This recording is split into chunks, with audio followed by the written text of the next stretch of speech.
Welcome to special analysis. నేను రమా మండవ. ఈరోజు అనాలిసిస్లో భాగంగా మనం తీసుకోబోతున్న కాన్స్టిట్యున్సీ అనకాపల్లి.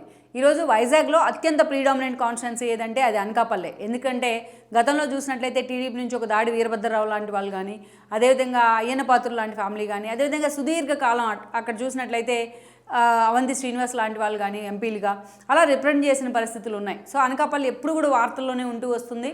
సో అలాంటి అనకాపల్లి నుంచి గత ఎన్నికల్లో పూర్తి స్థాయిలో ఏదైతే గుడివాడ అమర్నాథ్ ఎమ్మెల్యే కావడం జరిగింది.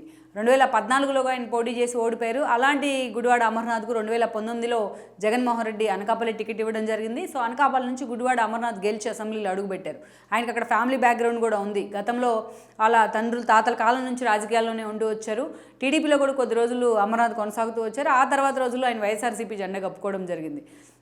సో ఎమ్మెల్యేగా ఉన్నంతకాలం అమర్నాథ్కి ఒక ఇమేజ్ అయితే బాగానే ఉంది అక్కడ. ఎప్పుడైతే ఏదైతే గౌతమ్ రెడ్డి లాంటి వాళ్ళ హఠాత్ మరణంతో ఐటీ శాఖ ఖాళీగా మిగిలింది. ఈ క్రమంలోనే మంత్రుల పునర్వ్యవస్థీకరణ, మంత్రివర్గ పునర్వ్యవస్థీకరణ కూడా జగన్మోహన్ రెడ్డి చేపట్టారు. దానిలో భాగంగానే గౌతమ్ రెడ్డి మరణంతో ఖాళీగా ఉన్న ఐటీ శాఖను తీసుకొచ్చి ఏదైతే గుడివాడ అమర్నాథ్కి ఇవ్వడం జరిగింది. రెండోసారి క్యాబినెట్ కూర్పులో భాగంగా గుడివాడ అమర్నాథ్కు అత్యంత కీలకమైన పదవి దక్కింది. వన్స్ తాను మంత్రి పదవి దక్కిన తర్వాత అమర్నాథ్ అత్యుత్సాహంతో చేసిన పనులు ఎన్నోసార్లు ఆయన సోషల్ మీడియాలో ట్రోలింగ్ కూడా గురవుతూ వచ్చారు. సో అనేక సార్లు అమర్నాథ్ అదే స్థాయిలో టార్గెట్ కూడా అవుతూ వచ్చారు సోషల్ మీడియాకి అండ్ దాని ప్రతిపక్షాలకు కూడా. సో ఇక ఆయన వ్యక్తిగత విషయాలకు వచ్చినట్లయితే ఈ రోజున అనకాపల్లి కంటే తన సొంత కాన్స్టిట్యున్సీ, ఆయన సొంత ఊరు కానీ ఇవన్నీ గాజువాక పరిధిలో ఉన్నాయి. డే 1 నుంచి కూడా గాజువాక మీదే ఆయన ఫోకస్ పెట్టారన్న ప్రచారం ఉంది.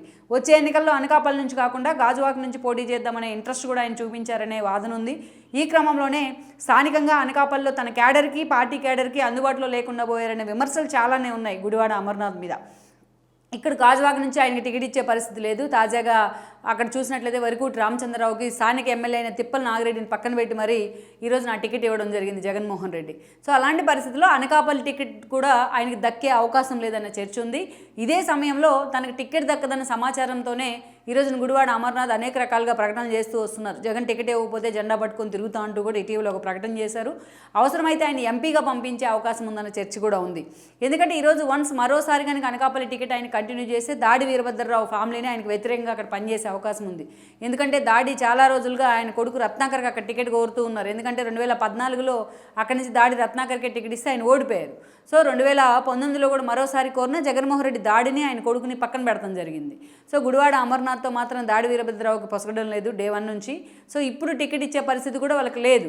సో అందుకే ఎలాగో అమర్నాథ్కి టికెట్ ఇచ్చినట్లయితే గుడివాడ అమర్నాథ్కి టికెట్ ఇచ్చినట్లయితే పూర్తి స్థాయిలో ఈరోజు దాడి వర్గం ఆయనకు వ్యతిరేకంగా మారే అవకాశం ఉంటుంది. దానికి తోడు జగన్మోహన్ రెడ్డి చేయించుకున్న సర్వేల్లో కూడా అమర్నాథ్కి సంబంధించి ఒక నెగిటివ్ రిపోర్ట్స్ అయితే వస్తూ ఉన్నాయి. ఈ సమాచారంతోనే అమర్నాథ్ కూడా తను మార్చినా కూడా తనకి టికెట్ ఇవ్వకపోయినా జగన్మోహన్ రెడ్డి వెంటే ఉంటానంటూ కూడా ఒక బోల్డ్ స్టేట్మెంట్లు అయితే ఇస్తూ ఉన్నారు. అయితే ఇక్కడే స్థానికంగా మండలాధ్యక్షులుగా ధనమ్మ అనే ఆవిడున్నారు వైఎస్ఆర్సీపీ నుంచి. సో ఆవిడ కొడుకైన మలసాల భరత్ని ఇటీవలే జగన్మోహన్ రెడ్డి పార్టీ అధిష్టానం పిలిపించుకున్నారు తాడేపల్లికు. ఆల్మోస్ట్ భరత్కి కాన్స్టిట్యున్సీలో కానీ అక్కడ స్థానికంగా కానీ ఒక హోల్డ్ ఉంది యూత్లో. సో అలాంటి భరత్కి టికెట్ ఇచ్చినట్లయితే ఈజీగా ఆయన రేపు వైఎస్ఆర్సీపీ నుంచి గెలిచి బయటపడతారన్న అంచనాలు అయితే వస్తూ ఉన్నాయి. సో ఈ క్రమంలోనే జగన్మోహన్ రెడ్డి ఈ రోజున మలసాల భరత్ విషయంలో చాలా సీరియస్గా ఫోకస్ పెట్టారు. సో గుడివాడ అమర్నాథ్ని పక్కన పెట్టి అవసరమైతే ఆయన ఎదురుతిరిగే ప్రయత్నం చేస్తే ఆయన అనకాపల్లి ఎంపీగా పంపించి అమర్నాథ్ను. సో మలసాల భరత్కే ఈరోజు టికెట్ ఇవ్వడానికి జగన్మోహన్ రెడ్డి సిద్ధమయ్యారన్న ప్రచారం జరుగుతుంది. అందుకే ఈ రోజున ఈ మలసాల భరత్ ఎవరు అనే అంశం కూడా వైఎస్ఆర్సీపీ నుంచి పూర్తి స్థాయిలో అసలు ఆయన ఎవరు అనేది ఆ అంశానికి సంబంధించి ఒక సెర్చ్ చేస్తున్నారు కొత్తగా వినిపిస్తున్న పేరుతో. సో ఇప్పుడున్న పరిస్థితుల్లో మరి అమర్నాథ్ లాంటి వాళ్ళని పక్కన పెట్టి ఈరోజు భరత్ లాంటి వాళ్ళని తెర మీదకి తీసుకొస్తే జగన్మోహన్ రెడ్డి మరి దాడి వీరభద్రరావు లాంటి వాళ్ళు ఎంతవరకు వాళ్ళకు పూర్తి స్థాయిలో సహకరించే అవకాశం ఉందనేది ఒక ప్రధాన చర్చ. మరి అమర్నాథ్ వర్గం కూడా భరత్కి వ్యతిరేకంగా మారే అవకాశాలు కూడా అక్కడ కనిపిస్తూ ఉన్నాయి. సో ఈ సిచ్యువేషన్ జగన్మోహన్ రెడ్డి ఎన్నికల వరకు ఎలా లీడ్ చేస్తారనేది కూడా మనం చూడాల్సి ఉంది. ఈ వీడియో మీకు నచ్చినట్లయితే please share, like and subscribe R24 Telugu.